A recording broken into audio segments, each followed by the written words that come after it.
여러분, 만약 지금 이 순간 여러분이 만나는 모든 사람이 여러분을 함부로 대할 수 있다고 느낀다면 어떻겠습니까? 여러분이 아무리 배려하고 잘해줘도 그 배려가 오히려 여러분을 약하게 보이게 만든다면 말입니다. 누군가는 늘 존중받고 누군가는 쉽게 무시당합니다. 왜 이런 차이가 생기는 걸까요? 혹시 여러분도 이런 생각을 해본 적 있지 않습니까? 왜 나는 사람들에게 편하게 여겨지면서도 정작 중요한 자리에서는 밀려나는 걸까? 왜 저 사람은 말 한마디 안 해도 주변에서 먼저 조심하는 걸까? 오늘 여러분과 나눌 이야기는 누굴 만나도 한 수 위로 상대가 함부로 넘볼 수 없는 사람들의 5가지 특징에 대한 이야기입니다. 이 비결을 안다면 여러분 역시 더 이상 을이 아닌 가볍게 휘둘리지 않는 중심을 가진 사람이 될 수 있습니다. 그리고 이 중심은 결코 타고난 성격이나 재능이 아닙니다. 누구나 배우고 만들어갈 수 있는 태도입니다. 먼저 한 사람의 이야기를 들려드리겠습니다. 중견기업에서 10년 넘게 근무해온 여성이 있었습니다. 이름은 선영이었습니다. 선영은 성실했습니다. 책임감도 강했고 동료들에게 늘 배려심 있게 대했습니다. 사람들은 선영을 좋아했고 그녀도 그 기대에 부응하기 위해 언제나 최선을 다했습니다. 하지만 이상하게도 그녀의 어깨는 점점 무거워졌습니다. 프로젝트가 생기면 늘 가장 먼저 선영의 이름이 올라갔고 회의 준비부터 보고서 작성까지 모든 잡무가 자연스레 몰렸습니다. 조금이라도 일이 생기면 선영은 이렇게 말했습니다. 제가 할게요. 제가 하면 빨리 끝나니까요. 그 말은 습관이 되었습니다. 처음엔 스스로도 뿌듯했습니다. 내가 있어서 조직이 굴러간다는 자부심. 하지만 시간이 갈수록 사람들은 점점 그녀에게 의존했고 책임은 늘 선영 몫이었습니다. 동료들은 점점 손을 놓았습니다. 심지어 문제가 생기면 책임까지 그녀에게 떠넘겼습니다. 그러던 어느 날 새로 부임한 부장이 조용히 말했습니다. 선영 씨, 너무 혼자 다 짊어지려 하지 마세요. 처음엔 다들 고마워하지만 결국엔 선영 씨만 힘들어집니다. 그리고 사람들은 자신을 희생하는 사람을 오래 존중하지 않습니다. 그 말에 선영은 처음으로 스스로를 돌아보게 되었습니다. 왜 나는 점점 을이 되어가고 있나? 왜 사람들은 나를 이렇게 편하게 대하면서 정작 존중은 하지 않는가? 그날 이후 선영은 주변을 관찰하기 시작했습니다. 늘 중심을 지키고 당당한 사람들은 도대체 무엇이 다를까? 말투일까? 표정일까? 아니면 눈빛일까? 시간이 흐르면서 선영은 서서히 깨달음을 얻어갔습니다. 철학자 플라톤은 말했습니다.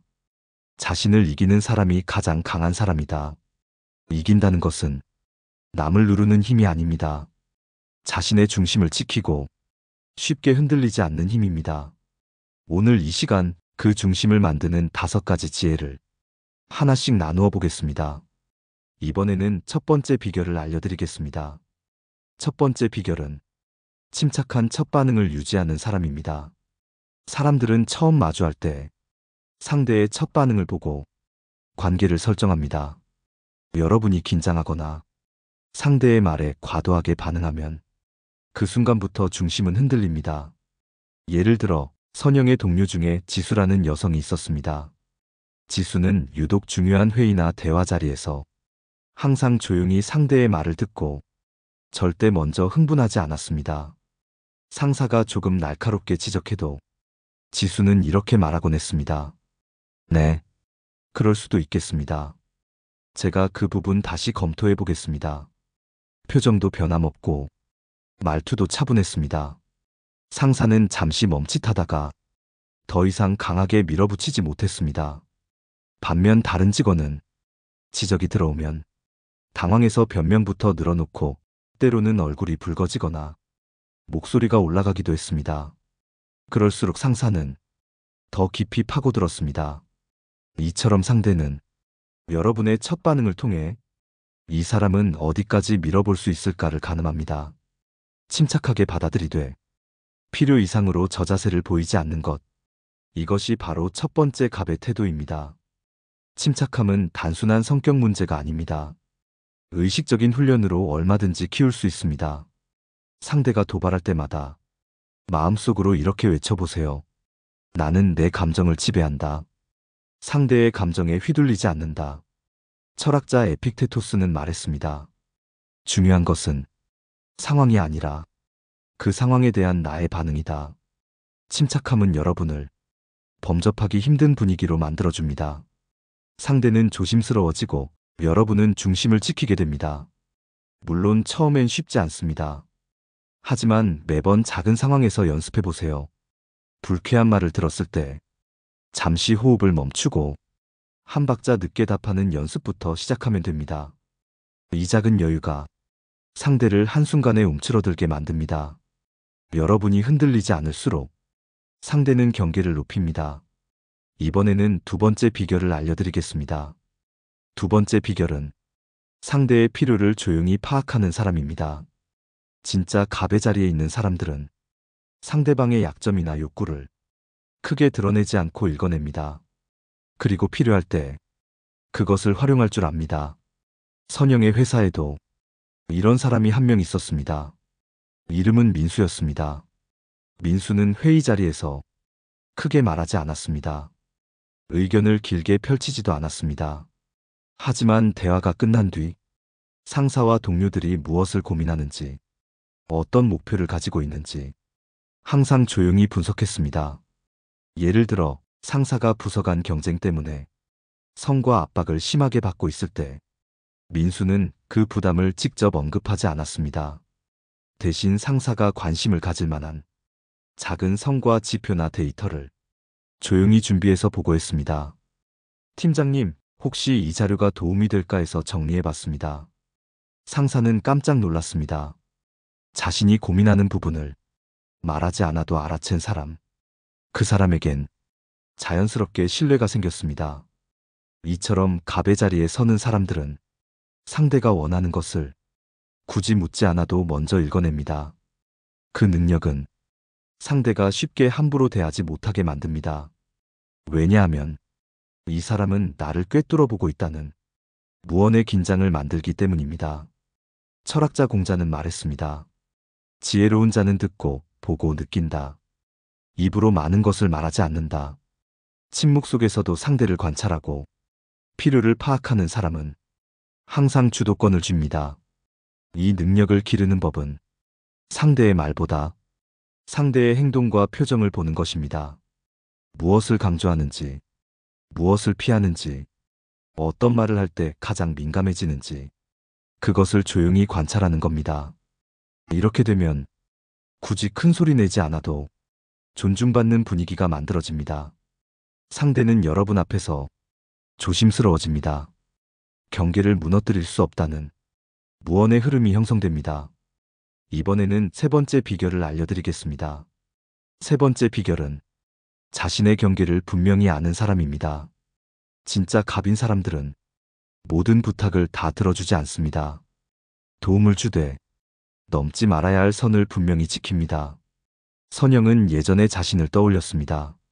사람들이 부탁하면 거절하기 어려워 늘 이렇게 말하곤 했습니다. 네, 제가 한번 해볼게요. 이왕 하는 김에 이것도 같이 하죠. 그러다 보니 일은 끝이 없었고 책임은 늘 그녀의 몫이 되었습니다. 하지만 민수는 달랐습니다. 동료가 다급한 표정으로 찾아와 민수 씨, 이것 좀 대신해주면 안 될까요? 시간이 없어서요. 부탁했을 때 민수는 미소를 잃지 않으면서도 차분히 말했습니다. 지금 제 일정도 꽤 촉박해서요. 제가 도와드리면 양쪽 모두 마감에 차질이 생길 것 같습니다.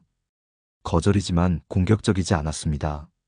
상대는 더 밀어붙이지 못했습니다. 도와주되 나의 우선순위를 먼저 고려하는 태도. 이것이 상대에게 경계를 정확히 인식시킵니다. 철학자 아리스토텔레스는 말했습니다. 덕이란 과도함과 부족함 사이에 중용해 있다. 을로 밀려나는 사람들은 대개 착함을 과도하게 실천합니다.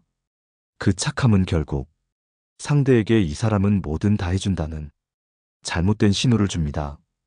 반면 자기 경계를 지킬 줄 아는 사람은 상대에게 이 사람을 함부로 건드리면 안 된다는 자연스러운 존중을 유도합니다. 이 능력을 키우려면 작은 것부터 시작하면 됩니다. 누군가 부탁할 때 내 일정과 체력을 먼저 점검하고 가능한 범위 내에서 제한하는 겁니다. 이 부분은 도와드릴 수 있습니다만 나머지는 조금 어렵겠습니다. 이 한 문장이 여러분의 중심을 단단히 만들어줍니다. 그리고 시간이 지날수록 사람들은 더 이상 여러분을 가볍게 대하지 않습니다. 여러분이 갖춘 이 경계감이 존중의 시작이 됩니다. 이번에는 네 번째 비결을 알려드리겠습니다. 네 번째 비결은 자기 감정을 스스로 관리하는 사람입니다. 진짜 갑의 자리에 서는 사람들은 기쁨이나 분노, 불안과 서운함조차 겉으로 쉽게 드러내지 않습니다. 감정이 들끓을 때일수록 표정과 말투는 더 단정해집니다. 선영은 한 번 큰 실수를 저지른 적이 있었습니다. 중요한 보고서에서 숫자 하나를 잘못 적어 상사가 회의 중 크게 질책했습니다. 이런 기본적인 것도 확인 안 합니까? 이러니 믿고 맡기기 힘들죠. 순간 선영의 얼굴이 붉어졌습니다. 심장이 두근거렸고 억울함이 치밀어 올랐습니다. 평소에 얼마나 열심히 했는데 이 한 번의 실수로 그 모든 노력이 무너지는 것 같았습니다.